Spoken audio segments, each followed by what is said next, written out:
So thanks once again for dropping by the channel. If you like the content, if you're new to the channel, please hit subscribe, share the video if you enjoyed it, if you felt it was useful. Now let's get into this. So, post-fight toss, Anthony Yarde versus Dex Spelman. Anthony Yarde wins 6th round TKO. I believe it was TKO because the referee waved it off. Yarde looked rusty in there. He definitely looked rusty.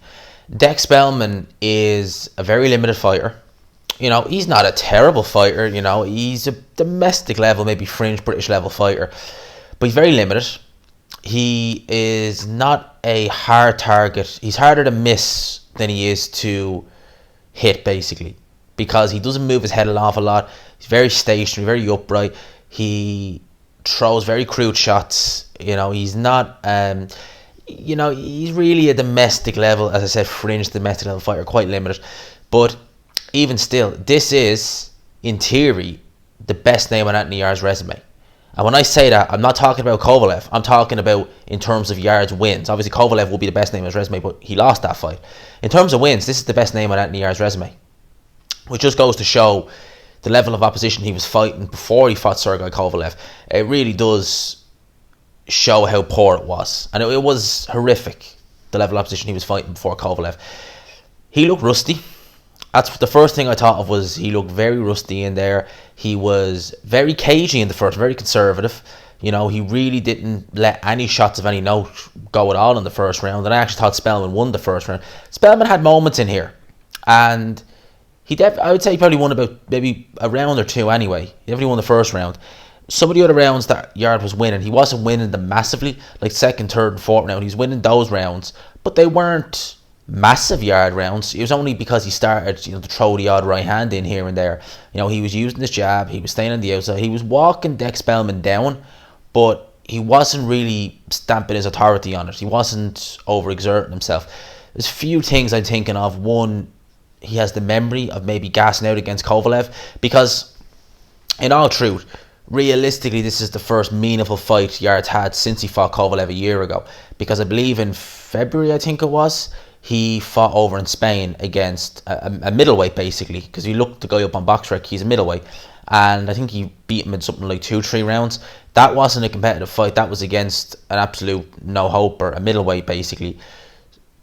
You know, realistically, Yarde was never going to be worried going into that fight, whereas this was going to be a live opponent, your first real live opponent with a pulse since you fought Sergey Kovalev a year ago, fighting which you done very well in, but you gassed and you got knocked out in. So obviously there was probably a few little, I want to say a few little demons there with Anthony Yarde. Maybe not demons is the wrong word to say, but maybe there was some doubt there with Anthony Yarde about stamina, about punch resistance and stuff like that. So maybe he started slow because of that.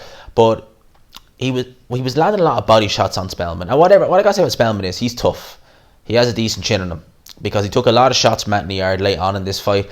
And yeah, he was down, but he never seemed out of it. You know, there was a few times where I actually thought he would go down, because he took a few right hands from Yarde, especially in the 6th round. Stayed in his feet, you know, stayed in his feet. So Spelman's tough. Yarde was landing some good body shots. He was throwing right hands to the head, but they were being blocked a lot of the time, or they were being partially blocked. So he started moving down to the body, and he was hitting Dex Spelman in the body a lot. That definitely was a good idea from Anthony Yarde, because he slowed Dex Spelman's not a fast fighter, to say the least, but he slowed him down enough. He made him even more stationary than he would already be. And, you know, Yarde was able to, as I said, systematically break him down. Whenever Spelman would, you know, come in and try and, you know, launch an attack on Yarde, Yarde was just pivoting, he was moving. He was landing the odd uppercut here and there. But realistically, it was the 6th round where Yarde really decided, okay, enough's enough, I'll open up on Dex Spelman. Started throwing headshots, body shots. Spelman, to his credit, was retaliating, but his work was, very, as I said, very crude with the shots he was landing. He did land on a few shots in Anthony Yarde, but again, very crude shots, no real power. And then Yarde eventually put him down with, I believe it was a right hand. It was more like a combination. Spelman went down. So 20 seconds left to go in the round. Spelman got back up to count of 8. Referee waved it off. He was annoyed. The commentary team were debating whether it was the correct stoppage or not. At the end of the day, my perception of it was, you've 20 seconds to go. It's the first time the guy's been down. He's not been noticeably buzzed in the fight, but we can see the writing on the wall, if that makes sense. So even though I probably think maybe he should have been given a second chance, like let him carry on to the end of the round, see what happens, I can see why the referee stopped the fight, because this fight was going to end with Dex Spelman getting stopped anyway, judging by how the 6th round was going. So, in theory, I suppose, yeah, Spelman can be a little bit aggrieved because maybe he should have been allowed to see the end of the round. At the end of the day, it's done now. But, yeah, I can see why he was aggrieved. But at the end of the day, I can see it from the referee's point of view. The guy had taken a lot of shots in that 6th round. He was not going to win this fight. He was eventually going to get stopped. So I'm assuming the referee. And at the end of the day, Spelman only just fought Lyndon Arthur 6 weeks ago, went 12 rounds with him. He didn't take a beating in that fight, but still, it's a very quick turnaround against 2 solid opponents. So maybe he was just thinking, you know what, maybe to spare him any further punishment, just get him out of there. So that's the fight in a nutshell. As I said, Yarde looked rusty. He definitely did. But this fight right here, this is a fight that Yarde needed before he fought Sergey Kovalev.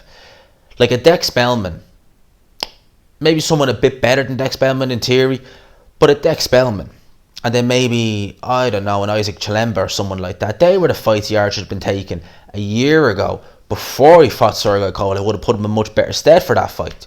In terms of what's going on now, I mean, they were talking about Lyndon Arthur the whole way during the fight. They're doing the interviews now after the fight. It's on the TV there, I can see over there. So I don't know what they're saying. Maybe they want to have the Lyndon Arthur fight. I don't know. At the end of the day, it's September now. Yarde or Dubois and Joyce is looking likely the end of November or the middle of November. So plenty of time for them to get that fight made. I wouldn't mind seeing it. Obviously, Yarde looked more impressive. Well, I don't say he looked more impressive, but he got Dex Spelman out of there where Lyndon Arthur's couldn't. Yarde admittedly is a heavier puncher, but I think that Yarde will beat Lyndon Arthur. But Lyndon Arthur is a good technical boxer. He's tall, he's big. I think that Yarde will have too much in the tank. I think he'll box cagey Anthony Yarde, but I think when he steps on the gas, I think that's when Lyndon Arthur will find himself in trouble. And I think Yarde will have just a little bit too much for Lyndon Arthur. But like I said, it's a good fight. I'm hoping to see it. Hopefully they make it for the Dubois Joyce undercard, because that card is going to need a decent enough undercard on it. So, that's pretty much what I got to say on this. Let me know yours down below. It's been a while since I've seen Anthony Yarde in the ring, so it wasn't done a video on him. Let me know your thoughts down below. I hope you enjoyed this video. Please leave a like, as always. Liking the videos seriously help the channel.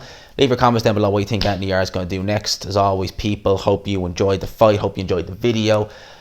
I am tired now, people, because I am just been really busy this last week, so I'm tired. I'm going to sleep now. Let me know your thoughts, people. I'll talk to you.